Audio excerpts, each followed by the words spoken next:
Cricket যদি হয় কোনো ধুন্ধুমার গল্পের পাণ্ডুলিপি, তবে ভারত পাকিস্তান ম্যাচ হবে সেই গল্পের সবচেয়ে জমজমাট সাসপেন্স অংশ।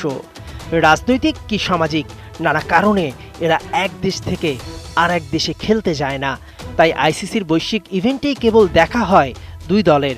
গোটা পৃথিবীর তখন চোখ থাকে পাক ভারত ক্লাসিক ম্যাচের উপর। 9 জুন আসছে সেই দিন যেদিন নাসাউ কাউন্টি ক্রিকেট গ্রাউন্ডে রোহিত শর্মার মুখোমুখি হবে বাবর আজম। টি-20 ফরম্যাটে মার্কিন মূল্যকে এই ম্যাচ হটকেক। টিকিট নিয়ে শুরু হয় কাড়াকাড়ি। ছোপ বুঝে কোপ মারতে এবার ভুল করছে না আইসিসি। টিকিটের যে দাম প্রকাশ করেছে ক্রিকেটের সর্বোচ্চ নিয়ন্ত্রক সংস্থা, সেটা কিনতে গেলে অনেকের পকেট তো খালি হবেই, বাড়িঘরও বেচতে হতে পারে।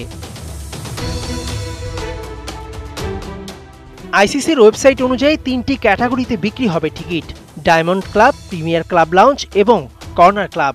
এর মধ্যে গ্যালারির ডায়মন্ড ক্লাবে খাবার সহ সেরা সুবিধা দেয়া হবে, কিন্তু সেই টিকিটের দাম বাংলাদেশি টাকায় প্রায় 12 লাখ টাকা। বাংলাদেশের মানুষের এক বছরে গড়ায় 3,08,000 টাকা, অর্থাৎ একটা ম্যাচ দেখতে একজন মানুষের ব্যয় করতে হবে 4 বছরের ইনকাম।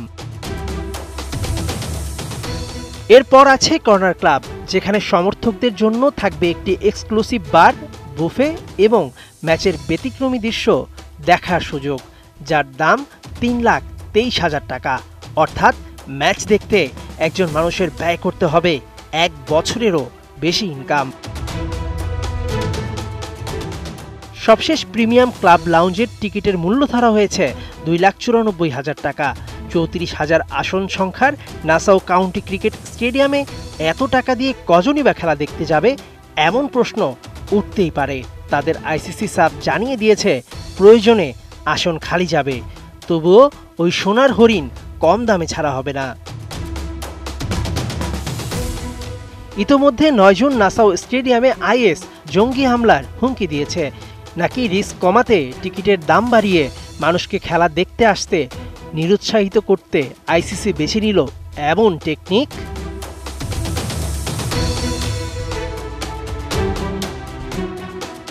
মেহেদী নাইম, 71।